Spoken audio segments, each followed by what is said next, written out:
Hello，大家好，今日咧就同大家開箱呢盒Fujimi 嘅機械基多拉嘅模型啦。咁呢盒模型都出咗應該有1年以上噶啦，咁我都暫時仲係存封咗佢，仲未起動嘅。咁大家睇睇啦。因為啱啱出咗個負1.0，咁攞翻啲舊模型出嚟睇下啦。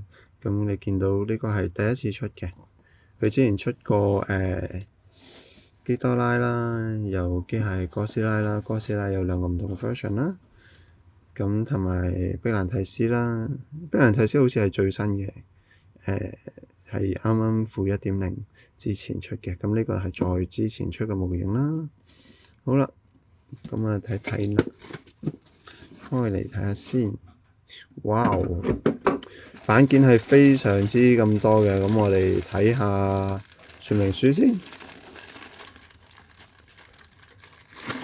好，等陣說明書要攝咗個貼紙喺度。咁咧佢都係唔使膠水嘅，都係提倡係好方便啦，好簡單啦。咁用貼紙咁貼落去就得啦。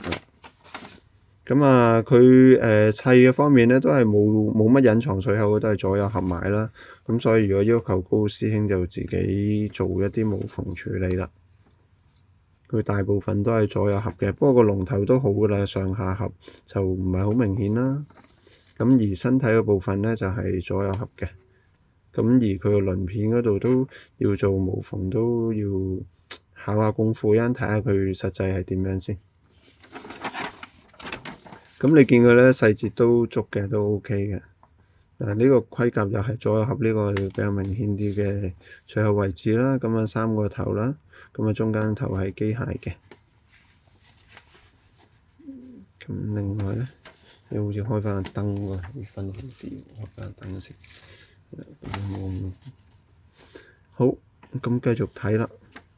咁你見到咧，佢條尾咧都有幾節嘅，咁亦都係上下合啦。咁所以個所有位都係有嘅。咁佢呢個翼插上去咁板件就係咁多啦。大家睇下。好，咁我哋一齊睇下啲模型啦。呢個係貼紙部分啦，眼睛個翼個貼紙啦。呢個係個頭，咁你見到佢係都相當精緻嘅，唔錯嘅。如果想再令到佢有氣勢啲，可能啲角位鋭化下咧，個效果就好啲。尤其呢啲啦，咁再鋭化少少啦。咁兩個頭咧係一模一樣嘅，如果冇睇錯嘅話，係咪一模一樣？好似係啦。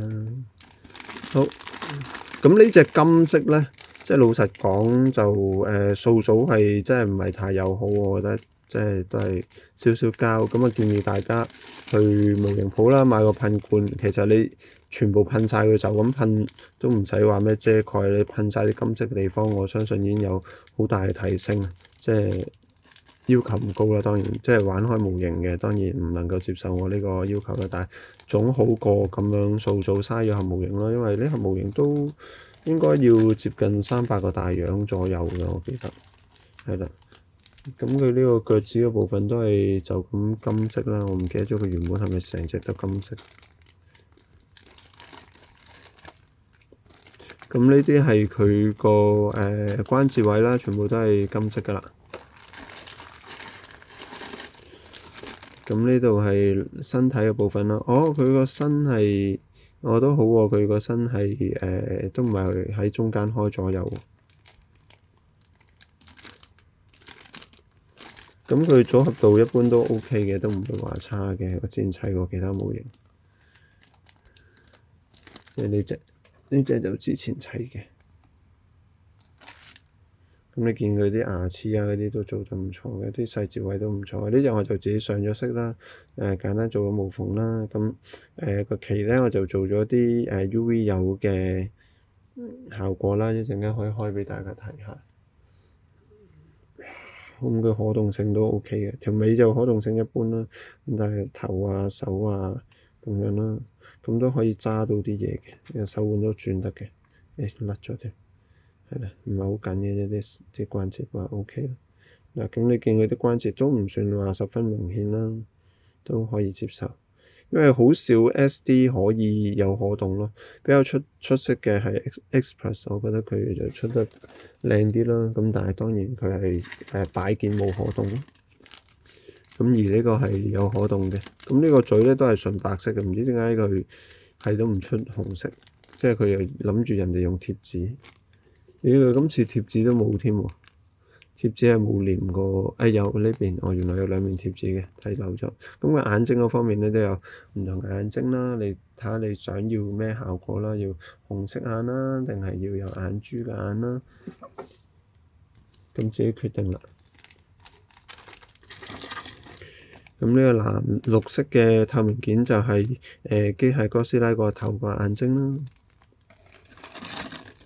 咁呢個銀色都有啲水紋啊，即係以呢個價位嘅模型嚟講，都咁大條水紋，我覺得就爭少少啦。呢度都有，不過呢度應該插入去就唔覺嘅。係咯，水紋都幾嚴重。你如果唔連貼紙咧，就個感官差啲咯。同埋呢個位都有水紋，呢個位就真係要上色先搞得掂。甚至不過佢呢啲尖尖個鋭度都 OK 嘅，都唔錯。咁呢個翼咧都好大隻，我諗砌咗出嚟差唔多，我估闊度應該有15至18 cm。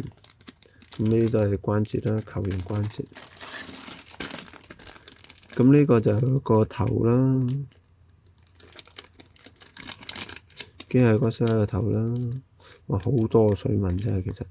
咁又係啦，其實可以買個金屬銀嘅顏色噴罐，一次過噴晒佢，咁就解決咗大部分嘅問題啦。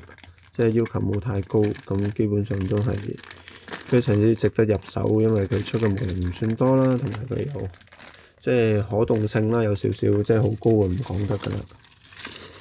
咁呢個就佢送嘅 mousepad 70週年嘅。Not for sale，咁啊都幾靚幾精美，同個盒面一樣嘅。咁呢度仲有個，有個彈弓喎，唔知裝喺邊嘅啦。個彈弓裝喺邊嘅？我都唔知啊。唔緊要啦，到時大家砌咗就知㗎啦，買盒嚟砌下啦。不過應該都唔易買，因為呢啲即係冷門嘢咧，唔係好多地方有賣其實。模型倉都比較多嘅，係啦，咁啊去模型倉睇下啦。